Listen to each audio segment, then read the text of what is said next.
Objectif na biso ya monene nzamba zolinga kolobela yo ke mon Christ nyonso il faut à célébrer Pâques. C'est obligatoire. Il faut aller à Kelambo. Dans la bonne Luc chapitre 22 au Totaka. Bima na négligence à la célébration à fête yo. Bana na nzambe bele baso ki pagote. Kilo ya basali na nzambe ya ba Kristo.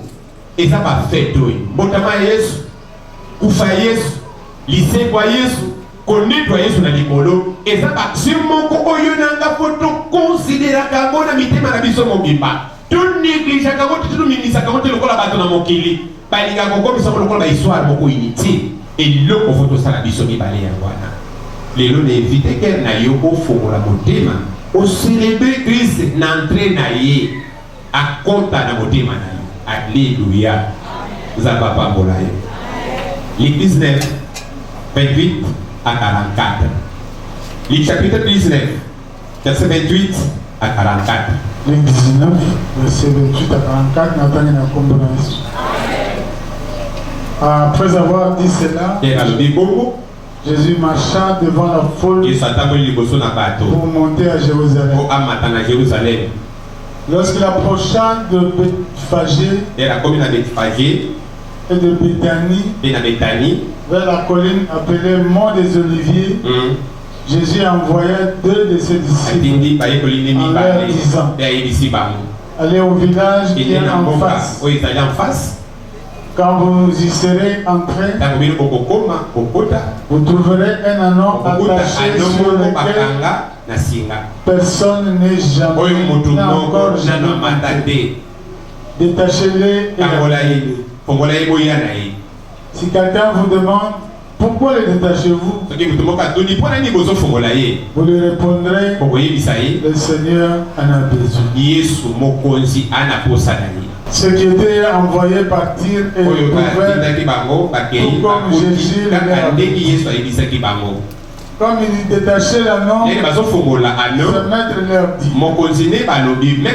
dit: pourquoi détachez-vous l'anneau? Il répondit: le Seigneur en a besoin. Et ils amenèrent l'anneau à Jésus. Après avoir jeté leur manteau, ils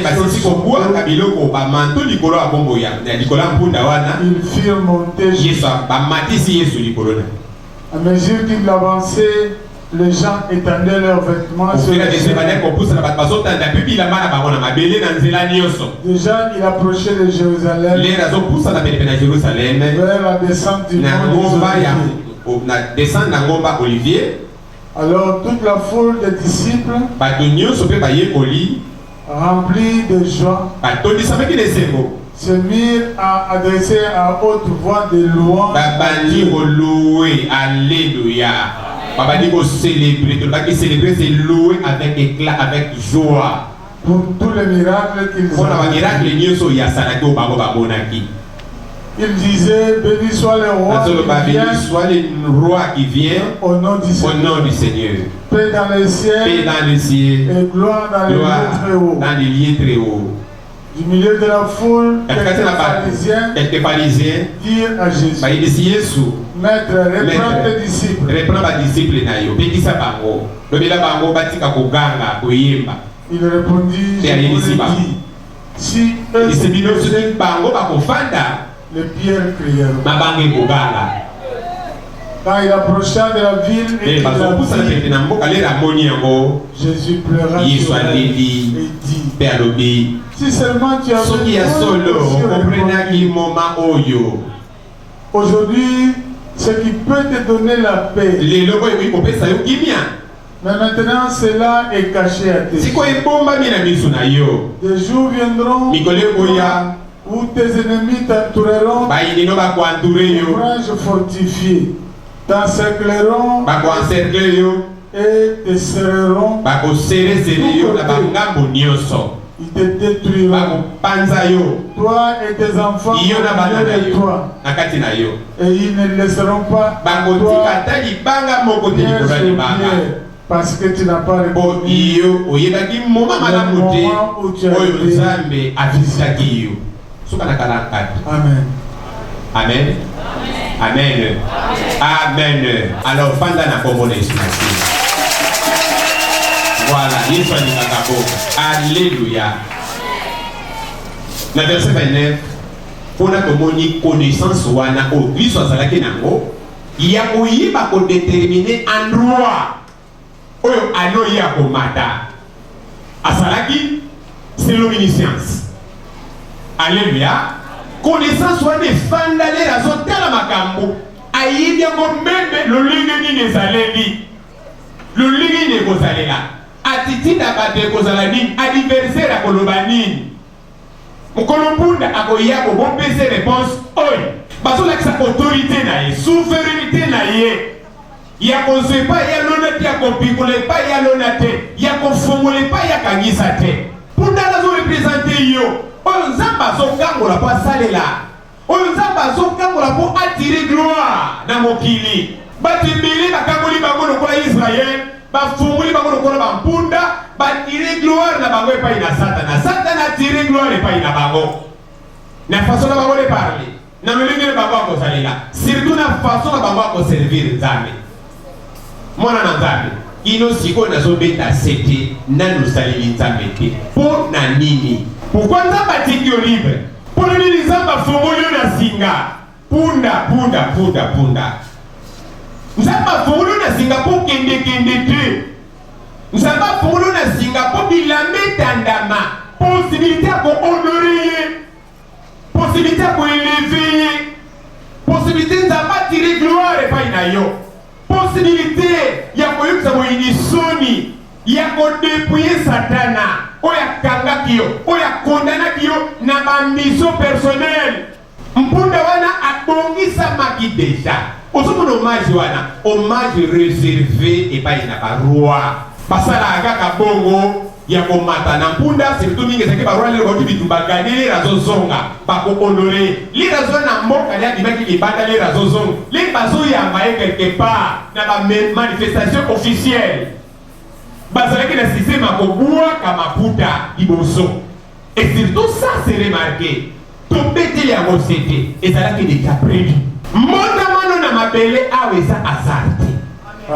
moto abondama na par hasard aza te me mpunda wana babeta masolo ne mpe ya basakoli lero wana ezalaki baje meme ye moko Yesu ata papa na Yesu na mama na Yesu na nabotami te ni koko na bango na nabotami te mais quelque part basakoli basakolaki Zakari 9 nzambe apesi bisakoli mpe na basali attitude ndenge nini basali basala nango liboso ya roi wana azokota akomata na nini basakoli yango deja lolenge nini anti moto azalaki mokolo ya punda oyo akokaki koresiste pourquoi nzambe aza fidèle na bapromese na ye ayebaki eza journée ya kokangolama ya mpunda wana quelque soit bakanga ye kalakala bapesi biso mikolo bakanga ye te me balobeli biso mokolo bazokangola ye alleluya ozali awa nalingi na paka oyo ezala délivrance ya mobali moko azali awa ya mwasi moko azali awa pesaka ngai amen na concert amen esengo wana omesala na batinga na yo oza lokola basusu bakongoa papa bokisila biso Zakari 9 oye basaso bakongo le biso tozota na mboka so tomemi soso amesana deja na singa basoso bakongo mitu makasi na yebi te so basoso biso baza ndenge wana omonaka mokange bo na kati ya mutuka akimi siko mutuka fetelema kolanda soso wana siko bakomersan bazolanda soso désordre soki eza na mboka tokokota na mboka bato mpe akei soki eza na zamba ana fe sentir ke nde bato bakotaki awa soki tokangi tozongisi ndenge tokokangeli sikoyo ndenge moko ata sa soso atambolaka na bagilete mwaka ntango eza te donc okwitike makolo mibale donc ofalela na monoko ya basoso siko nini ebandeki koleka esi tokomaki deja tellement makolo ekomi sere kosala meme bapota ale bokomi botieli ye botieli ye bikede mike botieli mpe mwa mai wana le bofongoli ye me banda bango eka makolo nde boyi na makanisi na ye ayebi kaza kokanga amesana na singa na mwa bamiangala na mike ezosala badouleur wana ye ibika na motunda aza kokangama nzoka aza fongwamaki attitude na yo wana lere Christ azosala makambo malonge epai mpe eza lokola basiloka baje le qu'on va commenter à la pasteur. Mais il a que copier Sophie à moi. Il a que copier ça dans moi vide. Aux après à sauter au CP là. Na mali que pour mener ba 4-0. Ba chaka ka bi mon kotala. Ba ko l'équipe pour aller ba soda. Ndebe bino ba gagner. Oh de ba chaka ka oh di. Et puis on a gagné au CP là bon. Alléluia. Beaucoup pour la vie na yo. Oi, et ya ba bi mystique à Yesu pour la victoire na yo. Dans la éternelle lolo ya soloa.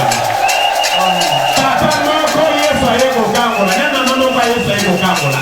Yesu ayeko kangola libota moko oyo bakanga kala. Alléluia. Ayeko sala maseki te ndeko pa tozwa ko ba jeter. Ya ko photo fêter ko dimanche awa. To pesa honneur pa ya Kristo azokufa. Associé quoi pour la bonne inabiso. Donc Jésus peut nous la comprendre que n'est pas de na koufela associé là. Alléluia. Prédit par des prophètes avant même. OK? Zacharie. Comment dans cette montagne à côté Ésaïe 62 verset 11. Zacharie chapitre 9 verset 9. Réjouis-toi. C'est là. Fille de Sion. On est faux c'est là. Il y a les secondaires. Qu'on fait d'abord on fait dans le monde minga ko. C'est là. Lance les acclamations. C'est là. Lancez l'acclamation de ceux qui ont voté. Ngana bela kate pone kisabino ke debetela nzambe mololo. Et comment ma pe volonté nzambe ya wana. Nzamba lingi ba acclamation na biso. Alingi le événement ya mineno yo. Ba cri de joie fait mataka. Na mitema na biso na minoko na biso. To kotika ka inanime comme ça te. Tonta la neti ba kabiso le kanate.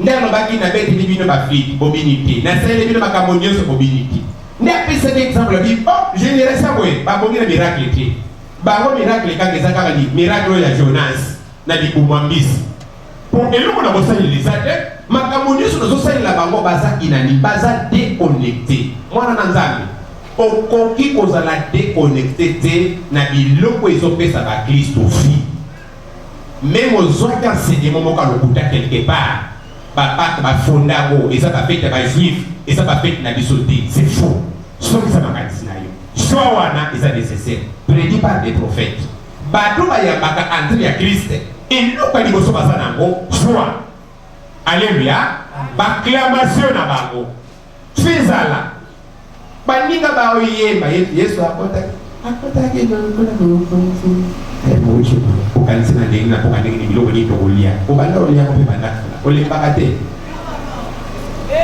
alléluia toke motane voici ton roi qui vient roi na yo azoya epai na yo il est juste et victorieux il est humble et monté sur un âne un ânon le petit d'une ânesse voilà alléluia bon mokolo alowana aopibele ndengeni dala avongotama nzamba yebakama famille yo obotama nzamba yebakama minyo ko ekokanga yo nzamba yebakama mukolo de délivrance na yo pe nzamba yebakota eta mololo na monene ayebi yo akofongolo na mpwasa mukolo yo zokana te mukolo yo zochaka te manomo yo zotira ngokate alléluia n'est pas une salaka n'a pas faible vent ndenga kona n'est pas na Élysée Élie les razokima azozela nzambe na mopepa makasi mopepo ya tsakikate ya nzamba lobela ndatourne kwa yoka mongo kwa nzambe mwana na nzambe alléluia tout ça makasi tout ça la prida tout ça la lokola bana Israël était bazo minimiser des événements et kopesa bango vie biloko Kristo ekosala na ngonga wana bazo bimonisa pamba lelo balobiki nde topekisa bayekoli na yo batika koganga Yesu alobi soki bango bakotika mabange ekoganga pourquoi mabange eza biso donc eloko elakisa nini Yesu aboyi koanile adoration mpe louange mpo anango posa bato fo baklame ye ndenge komama na entre na ye bato fo baganga fo batanda maputa soki bino bolobi molingi te meme bikeko ekosala yango na kosala eloko moko mpo parti oyo ezala efase te mais regarde donc ça est la évangélisation tout na la batumi balé oya fandi na gauche na oya fandi na droite loba au fait yo oyo kaka kese ko na makaboni quand est-ce yo sepelaka. Alléluia. Bah il fait ça comme ça le côté Yesu alingi baklamation. Yesu alinga mona kiwa na biso neko natikeli yo une minute omonisa joie na yo epa ya Jésus wana tala natikeli kaka une minute na okata teta nazotala awa soki okolala nolali soki mpo kofanda na ofandi mutu na mutu asala oyo yayebi mais Zacharie 9:9 fo ekokisaka mpona binini toyamba ye na esengo toyamba ye na baklamation na biso lindalala na yo ye moko ndenge oza wana oyebi eloko okosala soki mpo kofandi ofandi soki mpo kopesa libonze opesi libonze soki mpo koteleme otelemi mais eloko nga nayebi aye kofongola yo mpe asala nini asalela yo première délivrance telemaganga mpo na Yesu wana salela oyo Yesu olingi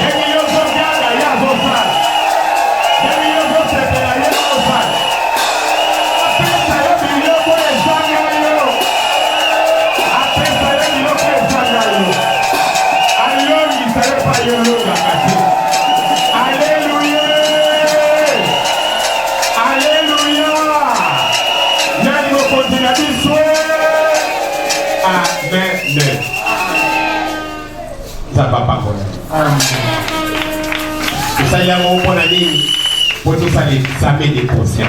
Lego na solo bado makamba solo na komba nzambo to samelaka. Amen. Lelo ya pas na biso. Et kozala na ba signe pe miracle. Na bongo na bado. Oyo ba kocha fwa na bango. Na solo bango pona teli mutuke. Mais na solo bango pona nimela Yesu lokola mokonzi pe mobikisi pe naza envoyé ya nzambe. Ibo tona ba tona madele. Amen. Croyez. Comme on a servi dans le lundi, landa, l'union doit na pissum 25, doit na pissum 2, doit na pissum 13. Donc on tire le sang pour la pissum, on a force à la pour comprendre les noms de tout ça. Tout le monde est dans ça. Tout profiter n'a pas couru. C'est quoi ton sauté? Jésus plaira. Alléluia. Acclamer. Ce que ce comment on a moudouana les événements, l'attitude à blâmer. Alléluia. Pourquoi formalise? Est-ce que Milou est dépendé ou tu n'as pas été malade? Ou bien pour m'en aller? Conseil sur les sapins qui l'église, ça continue dans mon continent. Dans Jérusalem, sacrifice ultime. Sans Jérusalem, il faut un sacrifice exact. Donc, comment on a fait dans la vie de Jérusalem, on commence à dire, pour y avoir des collègues là, à son pays, ça décore, ne venez pas comme ça là, ne venez pas comme Yoko là, ne venez pas comme traité, pour les femmes à Kamwa Passi, à une ici, il y a un entourage là, à combien de mawa, à l'épée de la bénie dans mon pâté, on on dirait qu'il est propriétaire mais privé.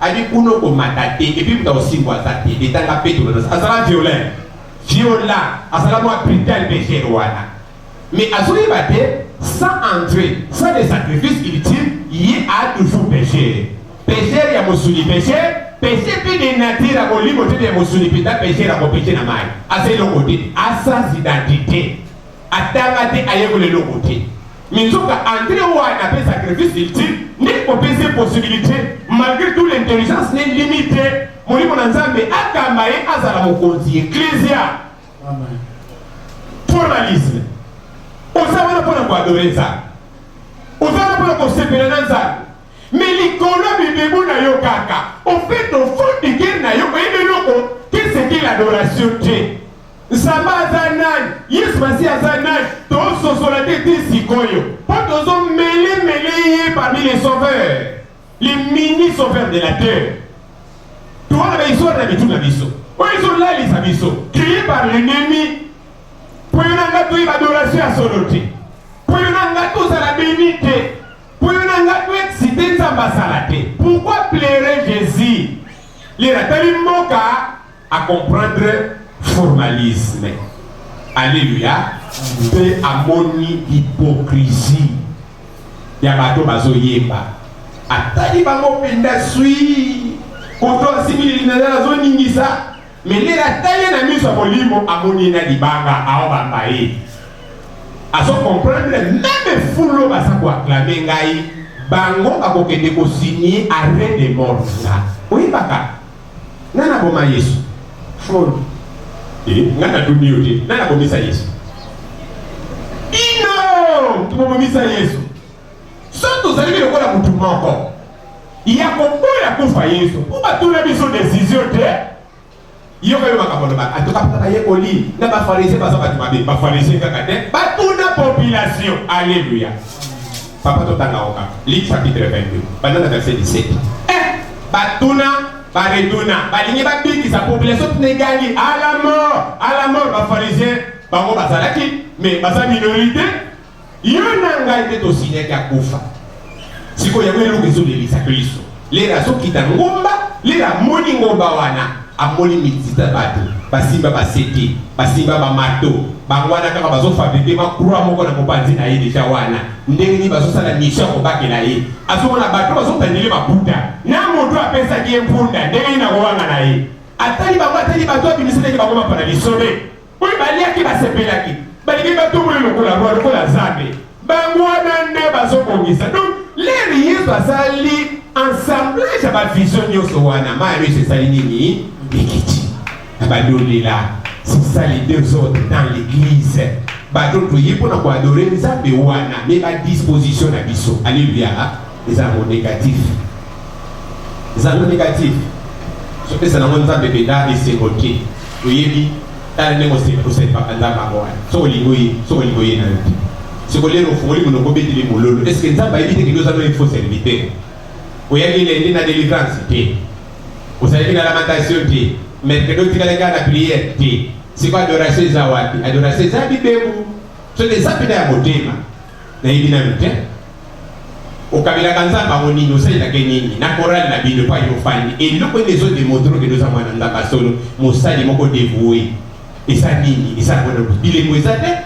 Au servir nzambe za maloba mula te. Mais au servir nzambe za activité ko bibali cœur. Yesu sole la tille les loko la bomo ya basali belé. Façon la vision de Ndibeli. 22, verset 17. Puis il prit une coupe, remercia Dieu et dit: prenez cette coupe et partagez-la entre vous, car je vous le dis, désormais je ne boirai plus du fruit de la vie jusqu'à ce que le royaume de Dieu soit venu. Amen. Amen. Vous allez? Amen. Maintenant, nous avons ma boue pour aller au Canada. Maboko ya mugeni tata maboko solo pesa maboko solo. Alléluia. Okomi pa ina yo privilège gâché. Amen. Privilège gâché et niveau la sanini privilège de profiter na moté. Nous sommes venus na il a fallu ba profiter na privilège wana. Il a fallu ba profiter. Luc 23, 17. So, on comprend que ça 22 modifié en 23, 17. À chaque fête, il devait leur relâcher à chaque fête. Et c'est que là qui va pour les prisonniers mon corps. Ils crièrent tous ensemble. Hein? Tous en banane. Fais mourir celui-ci et relâche-nous Barabbas. Alléluia. Amen. Tous en banane, ils crièrent les bananes. Faux. Et ça va pas pharisien gaga. Malgré que ma pharisien a dit moi sonner, mais volonté n'a pas été. Ma poignée n'a pas moyen. Pour ça, elle déjà prédit. Mais n'a pas moyen. Alléluia. L'hypocrisie. Faut tout dire. Soko lingi mutu ingai. Osepela kana Yesu. Sepela deka. Oyemba. Yemba osepelo sa ilakanda mais salila ye. Omon bango bazalaki incapable. Ya ko sala louange na basalaki. C'était mensonge. Louange moko fabriqué na kere zalaki te vie. Il le confond en péché. Ni miracle comme il passe na boko ya bato. Ça va votre senga biloko. Alléluia. Tu veux comment ya ko servir yete. Alléluia, il n'a pas fait la vie support. Vous savez pas, Baka, où ils ont des autres qui s'aillent. Mais vous êtes incapable de vous dire comment par exemple pourquoi alors il boto yo ba ko misakanga na bibebu mitima na bameza bosikana pas quoi et là ba série ya ba réconciliation ba série au monde diminuer se force à mi pousse n'est pas inattendu pour la ligne à profiter d'un privilège aux accordé biso et ça la gâcheté. Alléluia. Ba gabarien ba gâcher privilège. Toké montagne. Marc chapitre 5. Livre 23 tanga dinase omo na makele la foule ndenge ni baba ki Christ de dinasuka. Bango ne ba bibo akayi. Obikisi. Yesu atika kolela na vie na yo. Lela zotala yo amonoka comme Kristo ya solo. Pour ceux qui n'ont pas mbabe na yake pai tusai nini tubongisi. Iyo mo Kristo kutu kata lingo mo futakati. Osape ono fanda no carte d'église osala kana ngote. O carte